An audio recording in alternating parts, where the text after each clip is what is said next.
मधुबन के बाबा, मधुबन के बाबा मुरली वाले, आपका क्या कहना, आपका क्या कहना। ओम शांति। आज 23 अप्रैल 2023 के अव्यक्त बाप दादा के मधुर महावाक्य सुनेंगे, जिसकी रिवाइज डेट है 14 अप्रैल 1994। मुरली का सार है, स्नेह का रिटर्न है स्वयं को टर्न करना। तो बहुत ही प्रेम के अव्यक्त बाप दादा के मधुर के आज स्नेह और शक्ति मूर्त बाप दादा अपने चारों ओर के स्नेही बच्चों को देख रहे हैं। जितनी सभा साकार में है, उससे भी ज्यादा आकारी रूप की सभा है।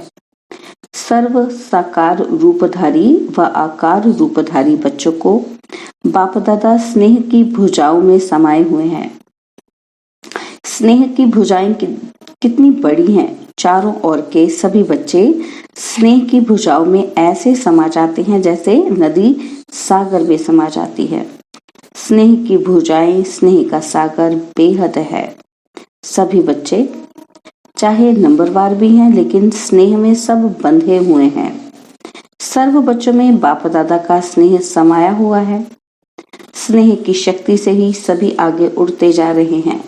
स्नेह की उड़ान सर्व बच्चों को तन से व मन से, दिल से बाप के समीप लाती है।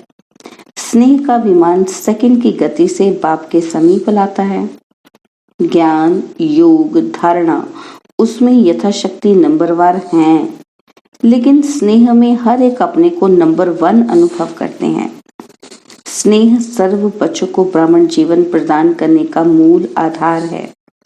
अगर सभी बच्चों से पूछें कि निरंतर योगी हो, निरंतर ज्ञान स्वरूप हो, ज्ञानी नहीं लेकिन ज्ञान स्वरूप हो, तो सोचेंगे, कहेंगे हैं तो लेकिन निरंतर धारणा स्वरूप हो तो क्या कहेंगे? लक्ष्य तो है ही है। लेकिन जब पूछेंगे कि निरंतर स्नेही हो तो कहेंगे हाँ जी। स्नेह में उत्तर जल्दी से देंगे हाँ जी।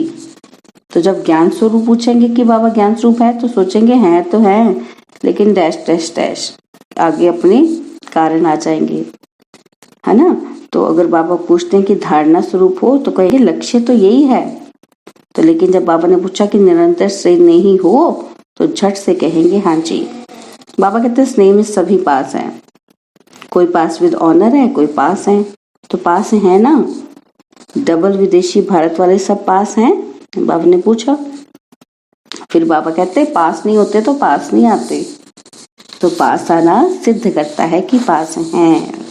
स्नेह का अर्थ ही है पास रहना और पास होना, और हर स्थिति को बहुत सहज पास करना, क्रॉस कर जाना हर स्थिति को। तो सभी तीनों में पास होना, है ना। एक पास है नियर, नजदीक, दूसरा पास है कि पास हो गए, क्लियर कर लिया, है ना। तो बाबा कहते कि सभी तीनों में पास हो ना, तो पास करना भी सहज ही है ना, कि पास करने में भी मुश्किल है, कभी सहज है। बाबा कहते हैं पास रहने में तो आनंद ही आनंद है, और पास करना इसमें नंबरवार हैं या सब नंबर 1 हैं? देखो, नंबर 1 नहीं कहते हैं, सभी चुप हो गए। तो बाबा कहते हैं माना समथिंग है, कुछ है, लेकिन समय प्रति समय स्नेह की शक्ति से पास करना भी इतना ही सहज हो रहा है और होना ही है, जैसे पास रहना सहज है। और जब पास करना सदा सहज हो जाएगा तो पास होना क्या, पास तो हुए पड़े हैं। ये तो पक्का निश्चय है कि पास हुए पड़े हैं, सिर्फ रिपीट करना है। इतना अटल निश्चय है ना। तो पापा कहते दूर बैठे भी सब नजदीक हो ना, दिल तक पर है। कोई नयनों के नूर है, कोई दिल तक तो नशीन है। तो सबसे नजदीक नयन है और दिल है। और आप सभी ओम शांति भवन में नहीं बैठे हो, लेकिन बाप दादा के दिल तख्त पर नैनों में नूरे रत्न बन समाये हुए हो। और समाया हुआ कभी दूर नहीं होता, तो बाबा ने कहा इस वर्ष क्या करेंगे?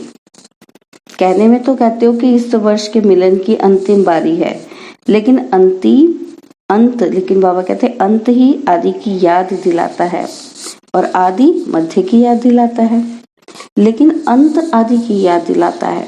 तो लास्ट में जब बोलेंगे कि लास्ट है तो उसके बाद तो नई शुरुआत करेंगे ना। तो बाबा कहते हैं तो अंत नहीं लेकिन आदि है, शुरुआत है। तो तीव्र गति के उड़ान की आदि है जो अनादि रफ्तार है, अनादि स्वरूप है, आत्म स्वरूप। तो अनादि स्वरूप की रफ्तार क्या क्या है, स्पीड क्या है? तो बाबा कहते हैं कितनी तेज रफ्तार है, बहुत तेज स्पीड है। आजकल के भिन्न भिन्न साइंस के साधनों के तीव्र गति से भी तीव्र कितनी स्पीड है, साइंस के साधनों से भी तेज गति है। तो साइंस के साधनों की रफ्तार भी फिर भी साइंस द्वारा रफ्तार को कट भी कर सकती है ना। माना जब और अच्छी टेक्नोलॉजी आ जाती है, जब कहते हैं 3G 4G 5G, तो क्या है साइंस की रफ्तार ने साइंस की रफ्तार को काट दिया और इम्प्रूव्ड वे से आ गए ना। तो बाबा कहते हैं वो साइंस की रफ्तार साइंस द्वारा रफ्तार को कट भी कर सकती है, पकड़ सकती है, लेकिन आत्मा की गति को अभी तक ना कोई पकड़ सका है ना पकड़ सकता है। तो इसमें ही साइंस अपने को फेल समझती है, और जहां साइंस फेल है वहां साइलेंस की शक्ति से जो चाहो वो कर सकते हो। तो आत्म शक्ति की उड़ान की तीव्र गति की आदि करो। क्या करना है? आत्म शक्ति की उड़ान की तीव्र गति को आदि करो, चाहे स्व परिवर्तन में, चाहे किसी की भी वृत्ति परिवर्तन में, किसी की और की वृत्ति चेंज करनी है तो चाहे वायुमंडल परिवर्तन में, तो चाहे संबंध संपर्क के परिवर्तन में। बाबा कहते हैं अभी तीव्र गति लाओ, चेंज में स्पीड लाओ। तो तीव्रता की निशानी है सोचा और हुआ। फास्ट स्पीड कैसे होगी कि अभी अभी सोचा और अभी अभी हो गया? ऐसे नहीं सोचा तो है हो जाएगा, नहीं, सोचा और हुआ। संकल्प, बोल और कर्म तीनों श्रेष्ठ साथ साथ हों।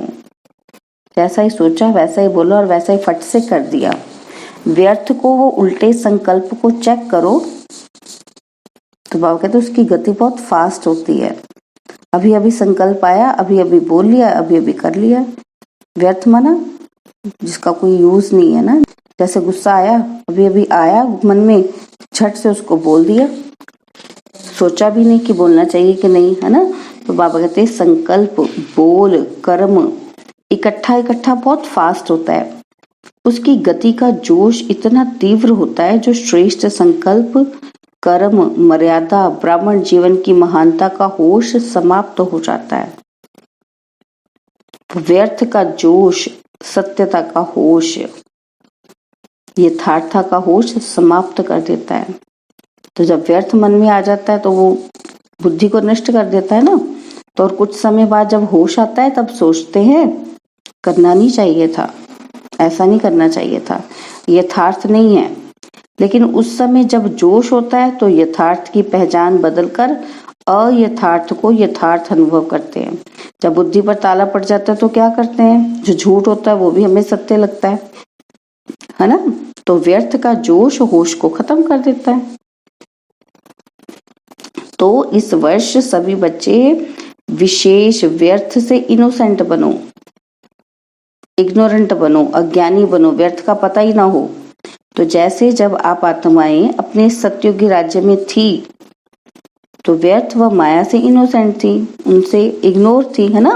तो इसलिए देवताओं को महान आत्माएं सेंट कहते हैं। तो ऐसे अपने वाले वो संस्कार बाबा कहते हैं इमर्ज करो। व्यर्थ की अविद्या स्वरूप बनो। व्यर्थ के बारे में पता ही नहीं, उसकी नॉलेज ही नहीं है कि वेस्ट क्या होता है ना। समय, श्वास, बोल, कर्म सर्व में व्यर्थ की अविद्या अर्थात इनोसेंट। पता ही ना हो कि समय कैसे वेस्ट करते हैं, श्वासों को वेस्ट करना ना हमें आता हो, हर एक कर्म बोल हमारा क्या हो, समर्थ हो। तो जब व्यर्थ की अविद्या हो गई तो दिव्यता स्वतः ही सहज अनुभव होगी।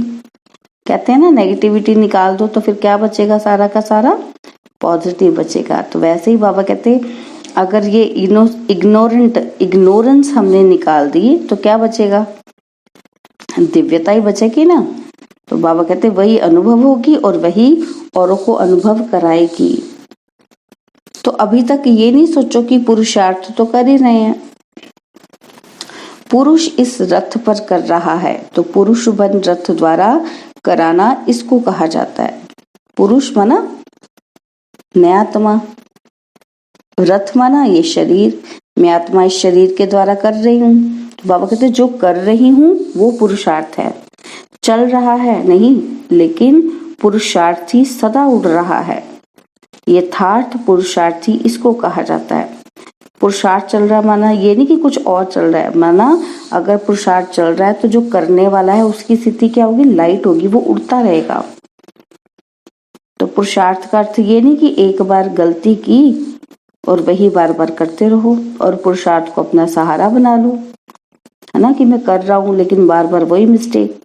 तो बाबा कहते हैं यथार्थ पुरुषार्थी हो माना कि वो गलती, सेम गलती बार बार रिपीट नहीं करनी। तो बाबा कहते हैं यथार्थ पुरुषार्थी हो, स्वभाव भी स्वाभाविक हो, अति सहज। तो बाबा कहते हैं अभी क्या करो, मेहनत को किनारे करो, साइड करो। अल्पकाल के आधारों का सहारा जिसको किनारा बनाकर रखा है, तो ये अल्पकाल के सहारे के किनारे अभी छोड़ दो। तो जब तक ये किनारे हैं तो सदा बाप का सहारा अनुभव नहीं हो सकता, ठीक है। और बाप का सहारा नहीं है इसलिए हद के किनारों को सहारा बनाते हैं। अगर बाप का सहारा नहीं लेंगे तो बाहर का सहारा लेंगे, है ना।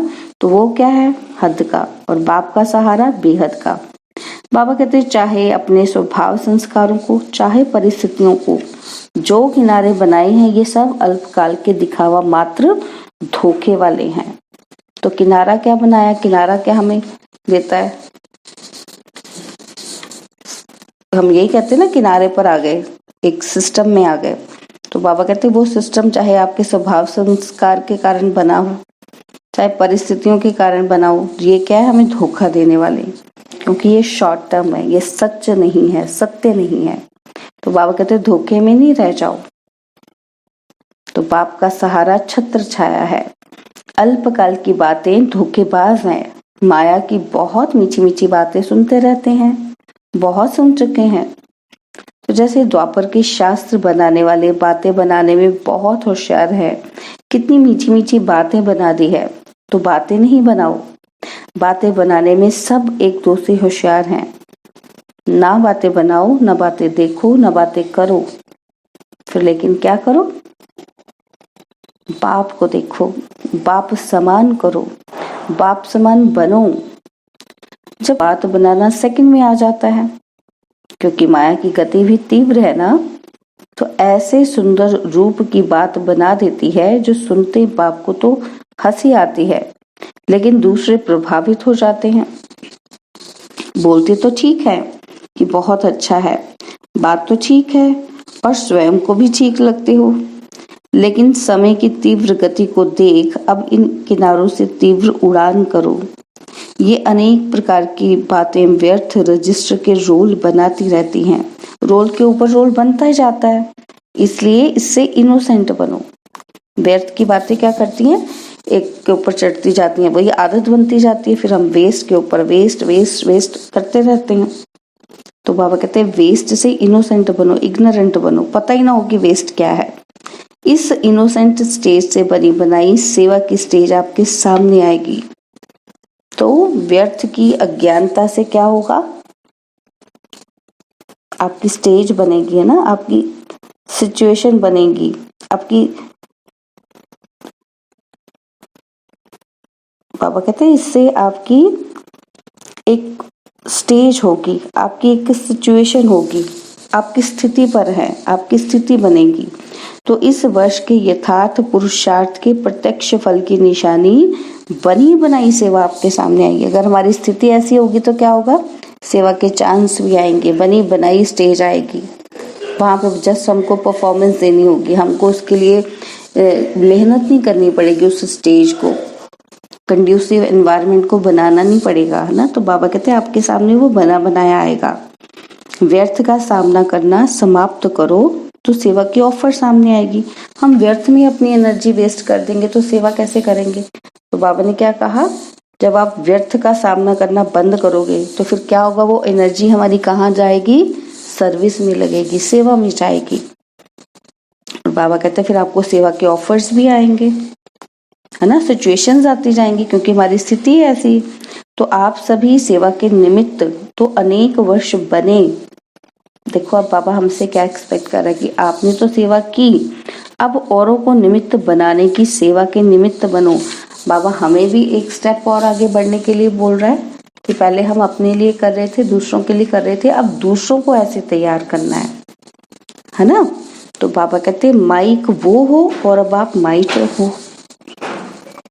तो बहुत समय आप माइक बने, अब माइक औरों को बनाओ, आप माइट बनो। माइट माना स्वरूप बनो। अब आप तो आपके माइट से माइक निमित्त बने, आपके ज्ञान से। अब आप अपने ज्ञान से औरों को आगे बढ़ाओ, उनके लिए ज्ञान स्वरूप बनो और उनको सेवा के निमित्त बनाओ। बाबा कहते हैं इसको कहा जाता है तीव्र गति की उड़ान की निशानी। खुद भी उड़ो और दूसरों को भी उड़ाते जाओ, अपनी स्थिति भी इम्प्रूव करो, औरों को भी इम्प्रूव करो। तो बाबा कहते समझा क्या करना है। तीव्र उड़ान है ना, कि कभी तीव्र कभी स्लो, तो सदा तीव्र गति के उड़ान से उड़ते रहेंगे। बादलों को देख घबराओ नहीं, ये बातें ही बादल हैं। सेकंड में क्रॉस करो, विधि को जानो और सेकंड में विधि द्वारा सिद्धि को प्राप्त करो। एक तरफ है रिद्धि सिद्धि का फोर्स और आपका है विधि संपन्न सिद्धि का फोर्स। रिद्धि सिद्धि है अल्पकाल और विधि सिद्धि सदा काल के लिए। तो बाप दादा अभी ऐसा ग्रुप चाहता है, कैसा, जो सदा मनसा में, वाणी में, बोल में, संपर्क में जो ओटे सो अर्जुन। माना मैं अर्जुन हूं। अर्जुन कौन, जो कहता है कि मैं जो करूंगा वो मुझे देख के और करेंगे। मैं इसमें मैं मतलब बॉडी कॉन्शियस नहीं, मैं मतलब मैं श्रेष्ठ आत्मा हूं कि जैसे मैं आत्मा करूंगी मुझे देखकर अन्य भी वैसे करेंगे। तो जो ओटे सो अर्जुन, है ना, जो अर्जित करने वाला है, जिसको इंक्लिशन है, जो करना चाहता है। तो जो गाया हुआ है कि अव्वल नंबर अर्थात अर्जुन अलौकिक जन। तो ऐसा ग्रुप बाप दादा देखना चाहते हैं। बातों को नहीं देखें, दूसरों को नहीं देखें, दूसरों का व्यर्थ नहीं सुनना है, बस अलौकिक जन। संकल्प, बोल और कर्म सब में अलौकिक दिव्यता की झलक हो, इसको कहा जाता है अर्जुन अलौकिक जन, है ना। ऐसी दिव्य सभी आत्माएं। तो ऐसा ग्रुप इस वर्ष में तैयार होगा कि दूसरे वर्ष में तैयार होगा। बाबा कहते जो इस ग्रुप में आना चाहते हैं वो हाथ उठाओ। मुझे बनना है, मैं अर्जुन हूँ। फिर कोई ऐसा समाचार नहीं आए कि क्या करें, हो जाता है, सर्कमस्टांस ही ऐसे हैं, हमें तो मदद ही नहीं मिलती है, दुआएं ही नहीं मिलती हैं, किसी का सहारा ही नहीं मिलता है। तो बाबा कहते हैं जिन्हों को कुछ और समय चाहिए वो हाथ उठाओ। 1-2 मास चाहिए या 1 वर्ष चाहिए। बाबा ने पूछा है कि आपको कितना टाइम चाहिए अपनी स्थिति बनाने के लिए। तो बाबा कहते हैं जो भी ग्रुप आए उनसे पूछना, फिर रिजल्ट सुनाना, है ना। किसने कितना टाइम मांगा था उनसे पूछना। टीचर्स तो पहले, क्योंकि जो निमित्त बनते हैं उनका सूक्ष्म वायुमंडल वाइब्रेशंस जरूर जाता है। तो पदम गुना पुण्य भी मिलता है और पदम गुना निमित्त भी बनते हैं। तो शब्द तो नहीं बोलेंगे ना। बाबा कहते टीचर बनना बहुत अच्छा है, गद्दी तो मिल जाती है ना, दादी दीदी का टाइटल भी मिल जाता है, लेकिन फिर भी जिम्मेदारी भी इतनी है। तो जिम्मेदारी तो है। तो बाबा कहते हैं इस वर्ष में कुछ नवीनता दिखाओ। ये नहीं सोचो कि हाथ तो अनेक बार उठा चुके हैं, प्रतिज्ञा भी बहुत वर्ष कर चुके हैं। ऐसे संकल्प न सूक्ष्म में आए न औरों के प्रति आए, है ना, कि बहुत बार हाथ उठाया फिर भी नहीं होता तो अब उठाना ही नहीं है। तो बाबा कहते हैं ऐसे नहीं, ये संकल्प भी ढीला ही कर देता है हमें। ये तो चलता ही आता है, ये तो होता ही रहता है, ये वाइब्रेशंस भी कमजोर बनाते हैं हमें।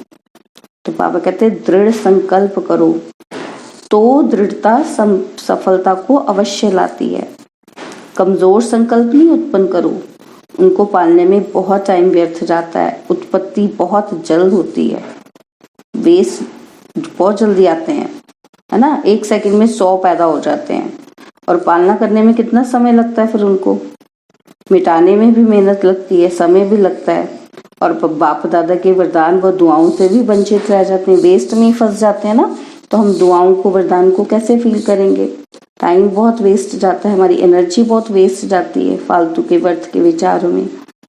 तो सर्व की शुभ भावनाओं को और उनकी दुआओं से भी वंचित हो जाते हैं हम। तो शुद्ध संकल्प का बंधन घेराव ऐसा बांधो, हमने रखने हैं ना सबके लिए शुभ संकल्प, खुद के लिए भी औरों के लिए भी। तो बाबा कहते हैं उन शुद्ध संकल्पों का घेराव ऐसा बांधो सबके लिए, चाहे कोई थोड़ा कमजोर भी हो, उनके लिए भी ये शुद्ध संकल्पों का घेराव एक छत्र छाया बन जाए, सेफ्टी का साधन बन जाए, किला बन जाए, उनको भी इससे सपोर्ट मिलेगी, है ना। तो बाबा कहते हैं शुद्ध संकल्प की शक्ति को अभी कम पहचाना है आपने। आपको लगता है ये तो थॉट ही है, ये क्या करेंगे, अभी तो ऐसी सिचुएशन है ही नहीं, मैं पॉजिटिव थॉट कैसे रखूं। तो बाबा कहते हैं आपने इसको भी कम पहचाना, इसकी ताकत को, शुभ संकल्प की ताकत को। तो एक शुद्ध व श्रेष्ठ संकल्प, शक्तिशाली संकल्प क्या कमाल कर सकता है, इसकी अनुभूति इस वर्ष में करके देखो। शुद्ध संकल्प बाबा कहते हैं उसकी शक्ति को करके देखो। तो पहले अभ्यास में युद्ध होगी, है ना, क्योंकि अभी हम करना है, प्रैक्टिस करनी है। तो पहले क्या होगी, युद्ध होगी कि हो रहा है कि नहीं हो रहा है। तो बाबा कहते हैं व्यर्थ क्या करेगा, व्यर्थ संकल्प शुद्ध संकल्प को कट करेगा, उसकी पावर ज्यादा है, फोर्सफुली है। तो नेगेटिव की ताकत ज्यादा है, वो पॉजिटिव को काट देगा। तो जैसे कौरव पांडव के तीर दिखाते हैं ना कि तीर तीर को रास्ते में खत्म कर देता है, तो जो संकल्प है वो संकल्प को खत्म करने की कोशिश करता है। फिर बाबा क्या कहते हैं, करेगा, लेकिन दृढ़ संकल्प वाले का साथी बाप है, विजय का तिलक सदा है ही है। अब इसको इमर्ज करो तो व्यर्थ स्वतः ही मर्ज हो जाएगा। तो आपको क्या सोचना है कि नहीं, मेरा बाबा मेरे साथ है। तो बाबा क्या कहते हैं, इससे आपके समर्थ को शक्ति मिलेगी, वो और शक्तिशाली होगा। तो बाबा कहते हैं वेस्ट क्या हो जाएगा, मर्ज हो जाएगा, उसमें मिल जाएगा। व्यर्थ को समय देते हो, कट नहीं करते हो, उसके रंग में रंग जाते हो। व्यर्थ को उसी समय हम काटते नहीं है कि नहीं ऐसा नहीं हो सकता, बस उसके आगे ये हो गया तो फिर ऐसा हो जाएगा, फिर ऐसा हो जाएगा, फिर ये हो जाएगा। हमारी सारी शक्ति क्या होती है, कम होती जाती है। तो बाबा कहते हैं जब भी नेगेटिव आए उसको उसी समय काट दो,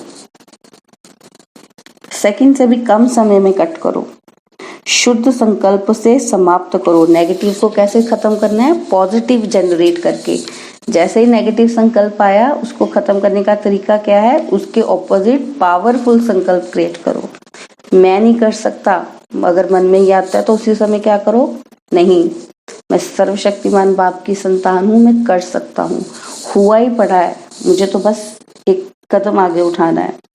तो बाबा कहते हैं तो क्या होगा, सर्व के शुभ संकल्पों का वायुमंडल का घेराव है ना, वो कमाल करके दिखाएगा।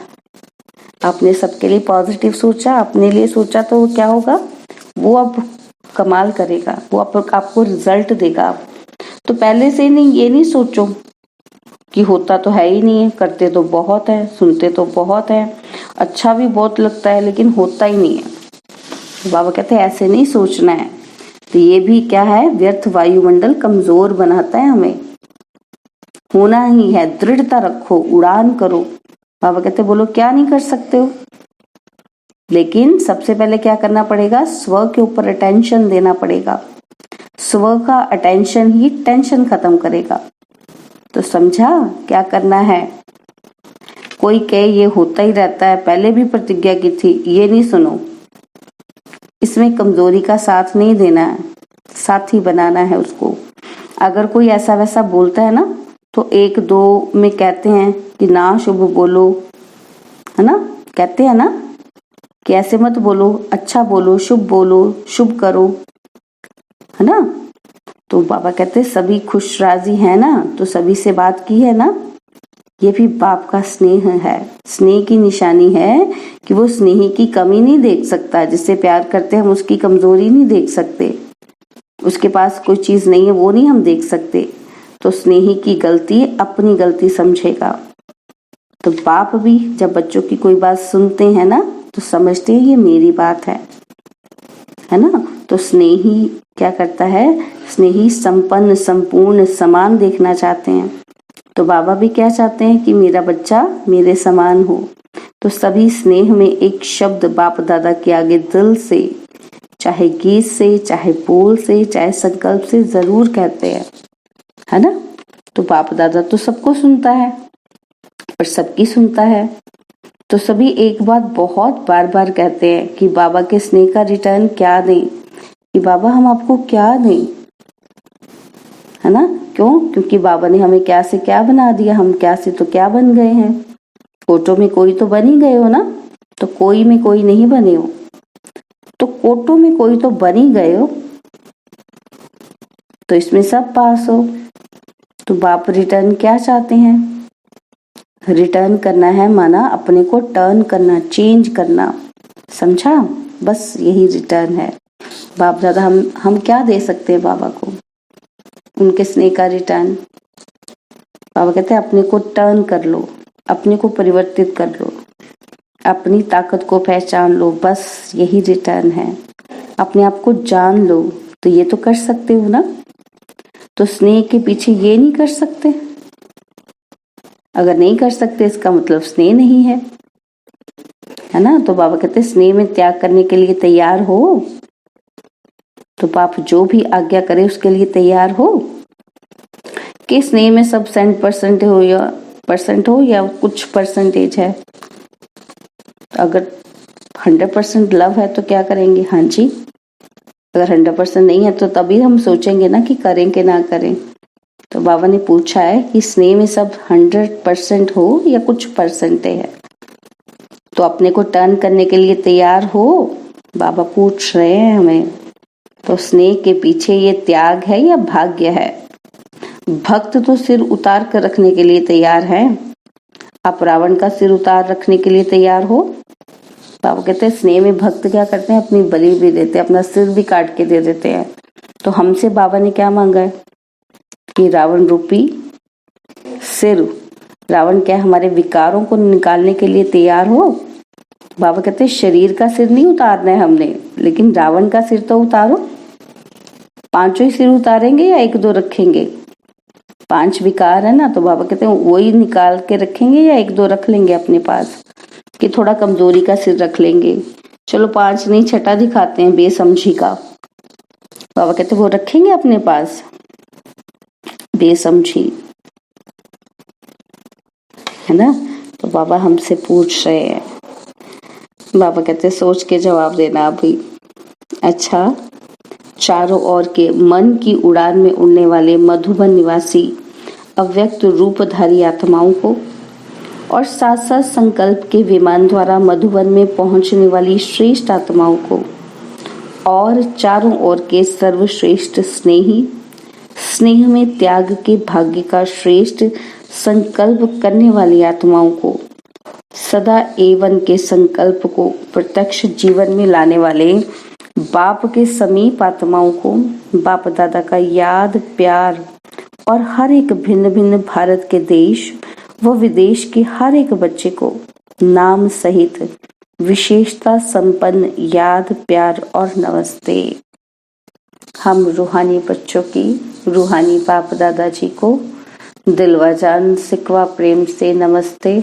ओम शांति। प्यारे बाबा, मीठे बाबा, मेरे बाबा, शुक्रिया बाबा, शुक्रिया बाबा, शुक्रिया बाबा। बाबा ने आज वरदान दिया कि अभ्यास की एक्सरसाइज द्वारा सूक्ष्म शक्तियों को जीवन में समाने वाले शक्ति संपन्न भव।